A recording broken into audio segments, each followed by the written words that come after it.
సంస్కృతి సంపద YouTube channel తరపున అందరికీ స్వాగతం.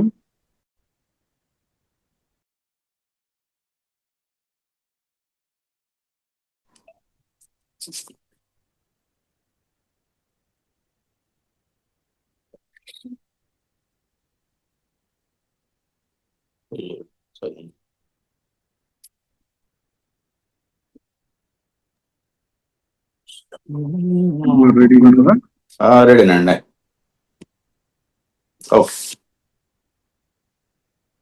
సంస్కృతి సంపద యూట్యూబ్ ఛానల్ తరపున అందరికీ స్వాగతం. శ్రీనాథుని శృంగార నిషధం కావ్య పఠనం కావిస్తున్న శ్రీ నూతలపాటి వెంకటరత్న శర్మ గారు ఈ కావ్య పఠనాన్ని ధారావాహిక ప్రసంగంలో ప్రసంగిస్తున్నారు. వారి ధారావాహిక ప్రసంగంలో ఈరోజు 19వ ప్రసంగం చేస్తున్నారు. శ్రీ రత్న శర్మ గారికి స్వాగతం. నమస్తే.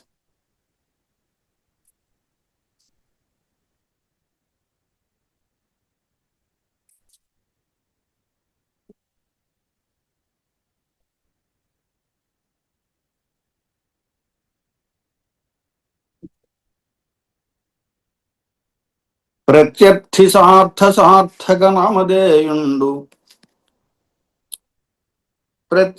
సార్థక నామధేయుండు భూమీశ్వరుండొప్పు భీముడనగా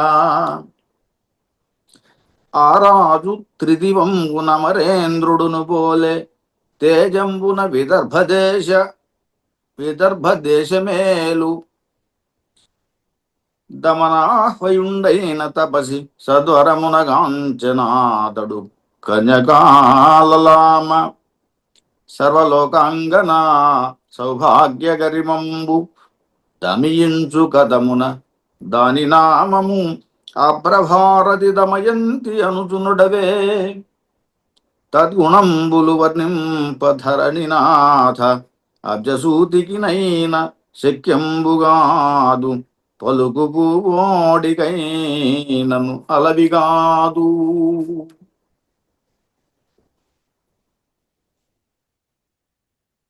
ఇప్పటి వరకు నాయకుడైనటువంటి నలుడు గురించి కథ నడిచింది. ప్రస్తుతం హంస దమయంతి యొక్క అందాన్ని వర్ణిస్తోంది. హంస దమయంతి యొక్క అందాన్ని వర్ణిస్తోంది. ప్రత్యర్థి సార్థక నామధేయుండు భూమీశ్వరుండొప్పు భీముడనగా. రాజుగారు, ఆయన పేరు భీముడు.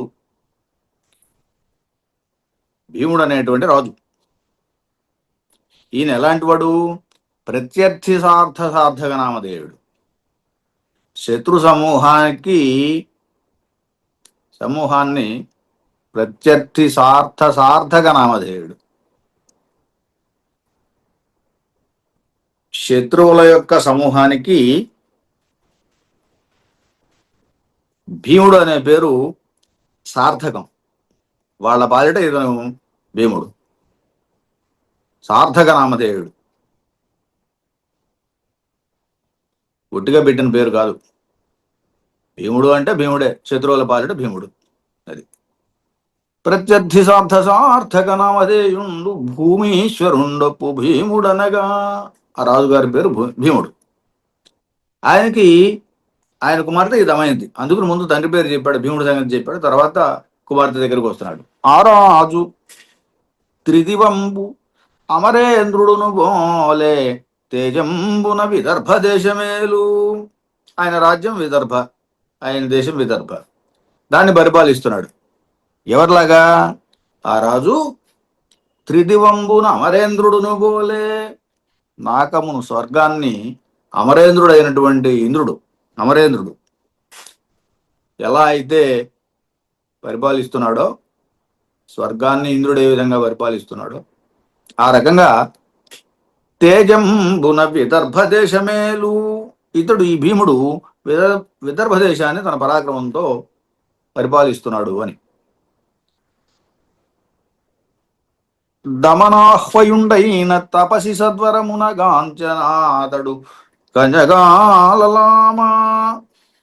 ఆయన ఆ భీమరాజు దమనాహ్వయుండు, దమనుడు అని పేరు కలిగినటువంటి తపసి సద్వరమునన్, ఒక తపసి యొక్క వరం చేత కాంచనాతడు కన్యగాలలామన్, ఒక కన్యకకు జన్మనిచ్చాడు. ఆ తపస్సు యొక్క వరంతో అతడు కన్యకాలలామను కాంచెను. ఒక కూతురు పుట్టింది ఆయనకి. సర్వలోకాంగనా సౌభాగ్యగరిమంబు దమియించు కథమున దాని నామము అప్రభారతి దమయంతి అనుచు నుడివే. ఇక్కడ అభ్రభారతి అన్నాడు, ఆకాశవాణి అని. ఆయన కూడా పెట్టింది కదా పేరు దమయంతి అని. అభ్రభారతి దమయంతి నుంచు ఒడివే అన్నాడు.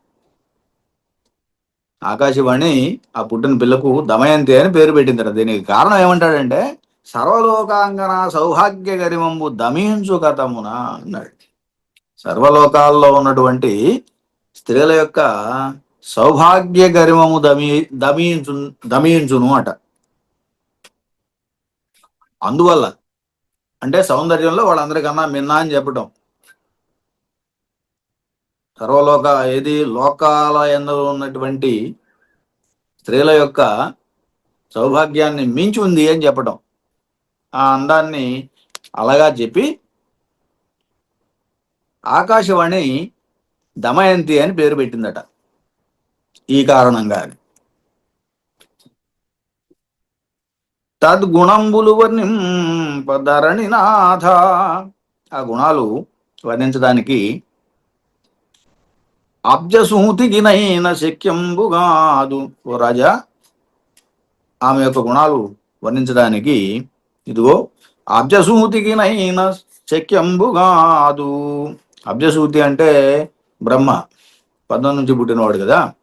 అబ్జసూతికినైన శక్యంబుగాదు పలుకు పూబోడికైనను అలవిగాదు. పలుకు పూబోడి అంటే వాణి, సాక్షాత్తు సరస్వతి. సరస్వతికి కూడా, ఎందుకంటే వాకుల తల్లి కదా, అలాంటి దానికి కూడా ఈ దమయంతి యొక్క సౌందర్యాన్ని వర్ణించడం సాధ్యం కాదు అని. పలుకు పూబోడికైనను అలవిగాదు ప్రత్యర్థి సార్థక నామధేయుండు, ప్రత్యర్థి సార్థక నామధేయుండు భూమీశ్వరుండొప్పు భీముడనగా. ఇలా ఆయన భీముడు అనేటువంటి ఒక రాజు ఉన్నాడు. ఆయన త్రిదివంబున అమరేంద్రుడును పోలే తేజంబున విదర్భ దేశమేలు.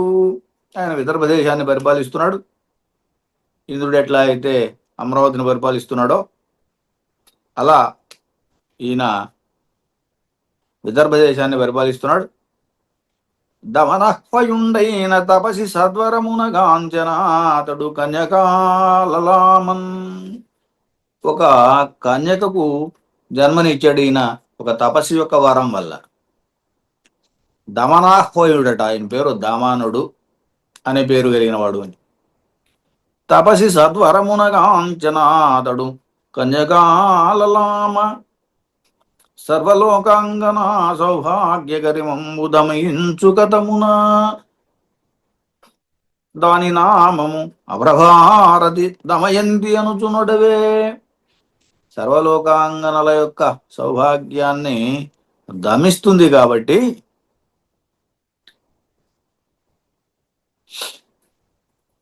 ఆమెకు ఆ పేరు దమయంతి అని అభ్రభారతి పెట్టిందట, ఆకాశవాణి పెట్టింది అన్నాడు. అనుచునుడవెన్ తద్గుణంబులు వర్ణింపధరణినాథ అబ్జసూతికినైన శక్యంబుగాదు. సాక్షాత్తు సృష్టి కార్యాన్ని నిర్వహించేటువంటి బ్రహ్మ కూడా సాధ్యం కాదు అని. అబ్జసూతికినైనా శక్యంబు కాదు, అలాగే పలుకు పూవోడికైనను అలాగే కాదు, పలుకుల రాణి. అట్లాంటి సరస్వతీదేవి కూడా ఆమె యొక్క అందాన్ని చెప్పడం సాధ్యం కాదు అని. విదుషి ఆ ఇంతి తలదాల్చు వెంట్రుకలకు అహహా ఎబ్బంగి సాటి చేయంగవచ్చు. పశువు చేత పురస్కృతి పడయలేక చాపలంబున వర్తించు చామరములు. విదుషి ఆ ఇంటి తలదాల్చు వెంట్రుకలకు అహహా ఎభంగి సాటి చేయంగవచ్చు. పశువు చేత పురస్కృతి పడయలేక చపలంబున వర్తించు చామరములు. ఇక్కడ ఆమె యొక్క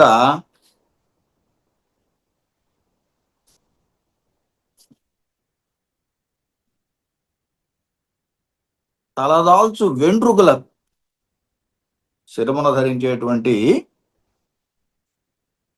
విదుషి అయినా అన్నాడు. విదుషి ఆ ఇంటి తలదాల్చు వెంట్రుకలకు, పండితురాలైనటువంటి ఆమె యొక్క తలన ధరించినటువంటి పశువు చేత పురస్కృతి పడయలేక, ఈ వెంట్రుకలకు సాటి ఏమొస్తాయి అని కనుక పోలిస్తే, విదుషి ఆ ఇంటి తలదాల్చు వెంట్రుకలకు అహహా ఎబ్బంగి సాటి చేయంగవచ్చు. ఏ విధంగా పోల్చవచ్చు, సాటి చేయంగవచ్చు, ఏ విధంగా పోల్చవచ్చు అనే దానికి పోలిక తెచ్చుకోవాలి. ఏం చేస్తున్నాడు ఆయన? పశువు చేత పురస్కృతి పడయలేక, పశువు చేత పురస్కృతిని పడయలేక చాపలంబున వర్తించు చామరములు. చామరములు అంటే వీచేవి, ఇక్కడ సవరములు అని అర్థం. ఇవి ఏమాత్రము సాటి రావటం లేదన్నాడు. ఆ మృగము యొక్క పురస్కృతిన్ ముందిడుకొని పశువు చేత పురస్కృతి పడయలేక చాపలమున వర్తించు చామరములు. ఇలా అవి సవరములను ముందిడుకుని వర్తించుచున్నవి, చాపలమున వర్తించుచున్నవి. ఏవి? వెంట్రుకలు. ఇక్కడ కొంచెం వ్యంగ్యార్థం లోపల ఇంకొక అర్థం కనిపిస్తోంది. ఏంటంటే, నీచుల చేత సైతము తిరస్కృతులైనటువంటి వారి యొక్క సత్కృతులైన వారితో సాటి కలుగదు అని ఇలా అంతరార్థం ఒకటి చెప్పాడు. ఇక్కడ నీచులెవరు? ఇదిగో పశువు చేత పురస్కృతి పడయలేక అన్నాం కదా, అది. చాపలమున వర్తించు చామరములు. నీచుల చేత సైతము తిరస్కృతులైనటువంటి వారి చేత సత్కృతులైన వారితో సాటి కలుగదు అని. అంటే ఆ వెంట్రుకలతో ఏమాత్రం, ఆమె తల మీద ధరించినటువంటి వెంట్రుకలతో ఏమాత్రం పోల్చడానికి లేదు అని చెప్పడం. విదుషి ఆ ఇంటి తలదాల్చు వెంట్రుకలకు నహహా ఎబ్బంగి సాటిసేయంగవచ్చు. ఆ తల మీద ఉన్నటువంటి వెంట్రుకలకు ఏ రకంగా పోల్చాలి అంటే, పోల్చవచ్చు అంటే, అంటే ఇక్కడ పోల్చవచ్చు అంటే పోల్చడానికి ప్రయత్నం చేయడం కాదు, సాధ్యం కాదు అని చెప్పటం. ఏ విధంగా సాటి చేయవచ్చు అంటే, ఎట్లా సాటి, ఏ రకంగా సాటి అవుతుంది, ఉపమా పోల్చడానికి ఎట్లా కుదురుతుంది అని. ఎందుకు అంటే వీటిలో ఆ నీచత్వం ఉంది. పశువు చేత పురస్కృతి పడయలేక చాపలమ్మున వర్తించు చామరములు.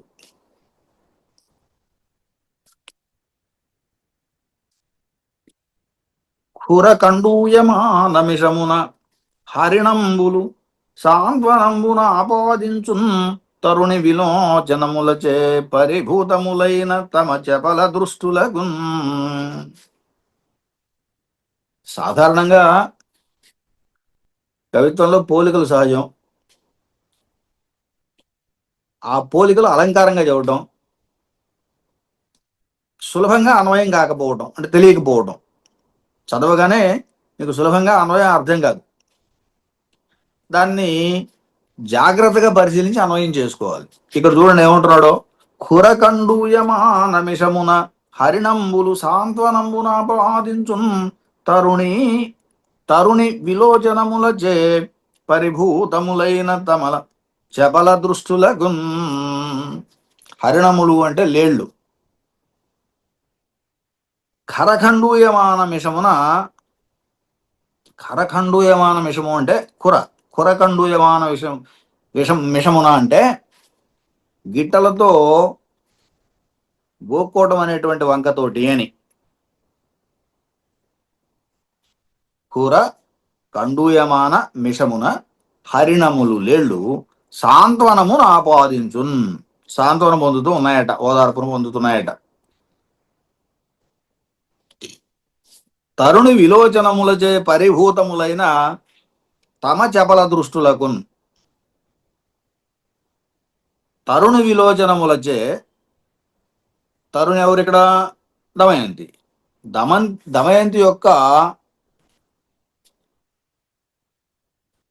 విలోచనములచే, కళ్ళతో పరిభూతములైన ఆ కళ్ళ చేత, దమయంతి కళ్ళ చేత పరిభూతములైన, పరిభవింపబడినటువంటి తమ చపల దృష్టులకు, తమ యొక్క చంచలమైనటువంటి చూపులకు ఖురఖండూయమాన మిషమున సాంత్వనమును ఆపాదించున్ హరిణములు అని. ఇక్కడ దమయంతి యొక్క నేత్రములు ఈ హరిణముల యొక్క నేత్రముల కన్నా చంచలంగా ఉన్నాయి, అందంగా ఉన్నాయని చెప్పడం కోసం. సాధారణంగా చంచలమైనటువంటి లేళ్ల యొక్క నేత్రాలతోటి స్త్రీల నేత్రాలను పోలుస్తూ ఉంటారు. దీనికి కారణం ఏమిటి అంటే సహజంగానే చంచలంగా ఉండటం, భయంగా చూస్తున్నట్టు ఉండటం ఈ చూపుల యొక్క లక్షణం అది. అందువల్ల హరిణం యొక్క నేత్రాలతో పోలుస్తూ ఉంటారు. ఇక్కడ ఈమె యొక్క చూపులు తమ చపల దృష్టులను కూడా పరిభూతం చేయటం వల్ల, ఇది ఈ హరిణముల యొక్క చూపులను అవమానం చేయటం వల్ల, అంటే వాటిని మించడం వల్ల అన్నమాట. హరిణముల యొక్క చూపుల్ని పరిభవించడం అంటే ఇంతకన్నా గొప్పగా ఉన్నాయని చెప్పటం దమయంతి యొక్క చూపులు. అందువల్ల ఈ లేళ్ల యొక్క చూపులు, కళ్ళు అవమాన భారంతో, లేళ్ల యొక్క చూపులు, లేళ్ల యొక్క కళ్ళు అవమాన భారంతో ఉన్నాయి కాబట్టి ఆ కళ్ళని సాంత్వనపరచడానికి గిట్టలతోటి కండూయమాన గోకుతోంది అన్నమాట కళ్ళని. సాధారణంగా జింకలు, ఇవి గిట్టలతోటి ఒళ్ళునో కళ్ళనో ఎక్కడో వాటి ఇష్టం వచ్చినట్టు దురద పుట్టినప్పుడు గోకుని ఉండొచ్చు. దాన్ని ఈ భావంతో చూస్తే కవి ఇలా చెబుతున్నాడు అనమాట. ఆ కళ్ళు, ఆ చపలత్వం అనేది అంతకు మించి దమయంతి కళ్ళు ఉండటం వల్ల లేళ్ల యొక్క కళ్ళు అవమాన భారం పొంది ఆ భారాన్ని పోగొట్టడం అనే మిషతోటి గిట్టలతోటి ఆ కళ్ళను గోక్కుంటున్నాయని. ఖురఖండూయమాన మిషమున హరిణంబులు సాంత్వనమును ఆపాదించిన, ఆ రకంగా అవి సాంత్వన పొందుతున్నాయి అని.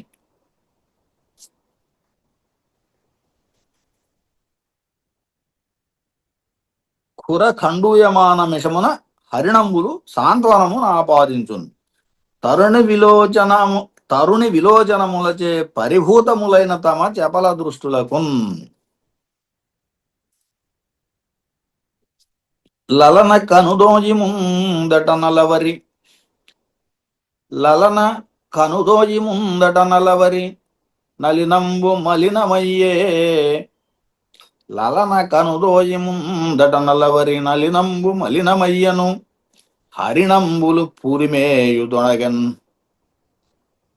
హరిణంబులు పూరిమేయదొనగెను గలితత్యుతి ఖంజమయ్యే ఖంజన కులమున్.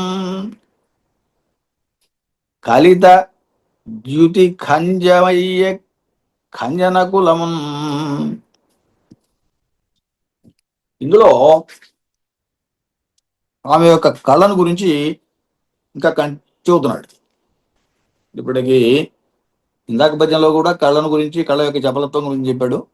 ఇప్పుడు మొదటి దాంట్లో వెంట్రుకల సంగతి చెప్పాడు, కళ్ళు సంగతి చెబుతున్నాడు. కళ్ళలోనే మరి ఇంకొక పద్యం వచ్చింది. లలన కనుదోయి ముందట, కనుదోయి ముందట, అలవరి, అలవు అరి, అలవరి, అలవరి నలినంబు మలినమయ్యను, హరిణంబులు పూరిమేయదొణగెను, కలితద్యుతి ఖంజమయ్యే ఖంజన కులమున్. ఆమె యొక్క కనులతో పోల్చినప్పుడు ఆమె ఆమె కనుల ముందు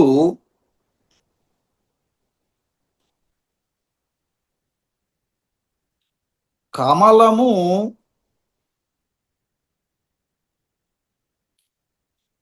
అలినము నలినము, హరిణంబులు పూరిమే ఎదొడగన్.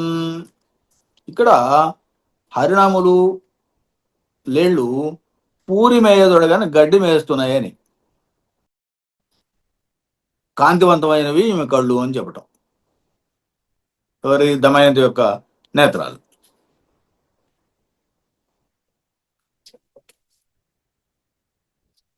రాజబింబంబునందు సారము హరించి, రాజబింబముంబునందు సారము హరించి, చేయబోలు విధాతయా చెలువమోము, నడిమి రంధ్రంబునందు గానంగవచ్చు ఖని, ఖనిక నీలిమయది నిదర్శనముగాదే.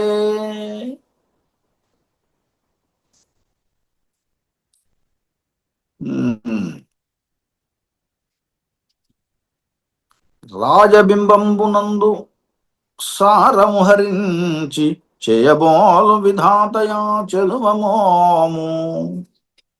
విధాత బ్రహ్మదేవుడు ఆమెను సృష్టించేటప్పుడు రాజబింబము యొక్క సారాన్ని హరించి, ఇదిగో చేయబోలు ఆ చెలువమోము, ఆమె యొక్క ముఖాన్ని చేస్తున్నాడు కాబోలు. సారము హరించి, చేయబోలు విధాతయా చెలువమోము, నడిమి రంధ్రంబునందు గానంగవచ్చు ఖని, ఖనిక నీలిమయది నిదర్శనముగాదే.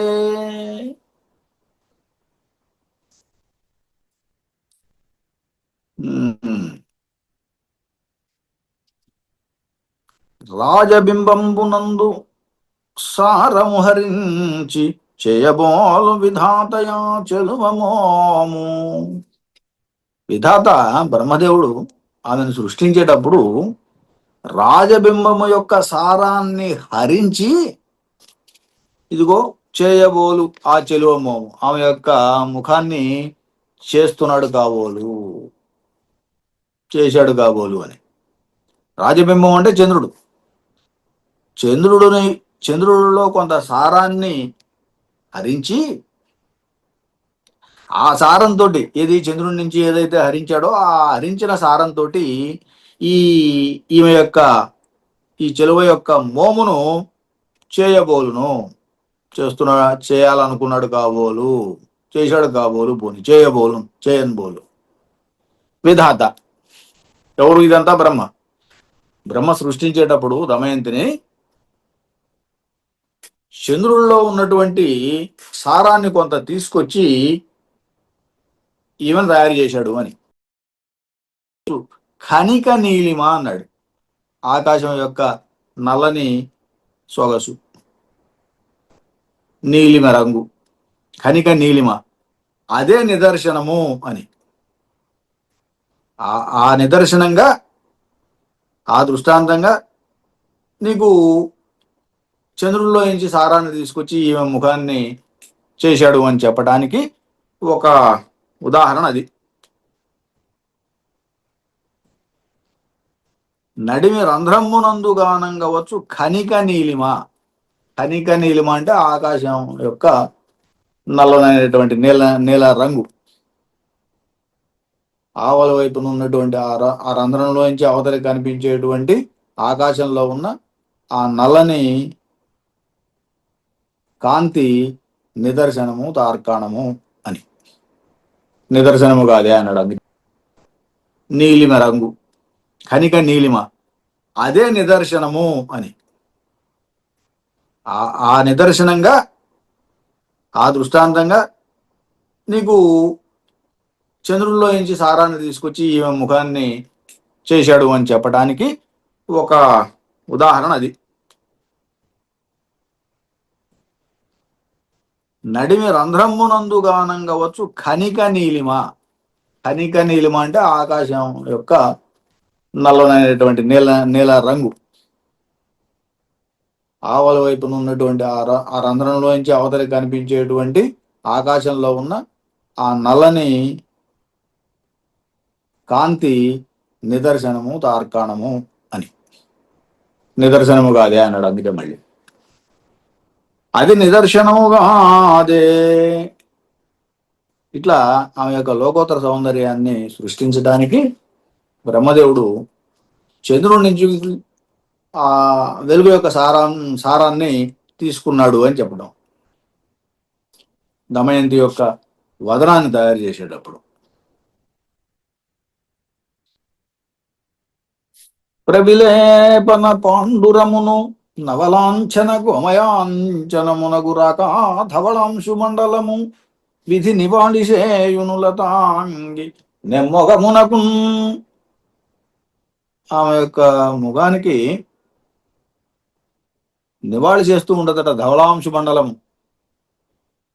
రాకా ధవళాంశు మండలం, పూర్ణము నాటి చంద్రుని యొక్క తెల్లని కాంతులు ఏవైతే ఉన్నాయో అవి రాకా ధవళాంశు మండలము నివాళి చేయును లతాంగి నెమ్మొగమునకు.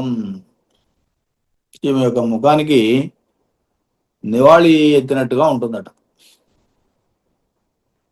ప్రవిలేపన పాండురమును, పాండురము అంటే తెల్లదనం. ఇది ఎక్కడి నుంచి వచ్చింది? పిండి కలిపిన నీటి చేతనం బోలే పాండురము తెల్లనిది అని. విలేపనం ప్రవిలేపన పాండురమును నవలాంఛన గోమయాంచనమునగు. ఇంకా గోమయాంచం కూడా చెప్పాడు. గోమయం అంటే ఆవుపేడ, ఆవుపేడతోటి కలిగింది, కూడింది అని.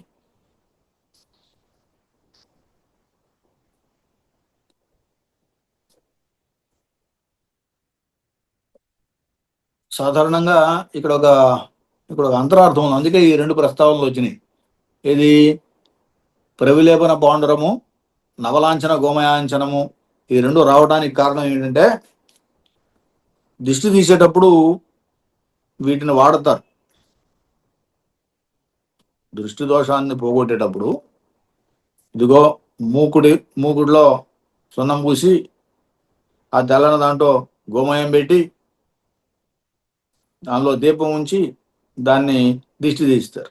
ఇదిగో అందుకోసం చెప్పాడు ఇప్పుడు ఈ ప్రవిలేపన పాండురము, నవలాంఛన గోమయాంచనము కూడా. అలా దిష్టి తీయటానికి గుండ్రంగా తిప్పుతారు కాబట్టి ఇక్కడ కూడా నివాళి చేయును అన్నాడు. మళ్ళీ ధవళాంశ మండలము విధి నివాళి చేయు లతాంగి నెమ్మొగమునకు. అట్లా బ్రహ్మదేవుడు దమయంతి యొక్క వదనానికి దృష్టి దోష పరిహారార్థం చుట్టూను, దృష్టి దోషం తగలకుండా చుట్టూ ధవళ ప్రభయనడి తెల్లని కాంతి అనేటువంటి సున్నపు పూత, మధ్యలో కళంకం అనేటువంటి గోమయ పిండము, కిరణములు అనేటువంటి దీపశిఖ, ఇవి ఉండేటట్టుగా చంద్రుడితోటి నివాళిస్తున్నాడు అని ఆమె ముఖానికి. అంటే దాని అర్థం ఏంటంటే చంద్రుని యొక్క బింబమే ఆమె ముఖానికి నివాళి అంటే ఈ ముఖం ఇంకెంత అందంగా ఉంది అని చెప్పడం, చంద్రుడి కన్నా కూడా అందంగా ఉంది అని చెప్పడం. ఇది ఇక్కడ సందర్భం. సరే, కళ్ళు, అలాగే జుట్టు, తర్వాత ముఖం, ఇంతవరకు ఈ వర్ణంలో జరిగినాయి. తర్వాత ఏం చెప్తుందో చూద్దాం. ఇప్పటికి స్వస్తి.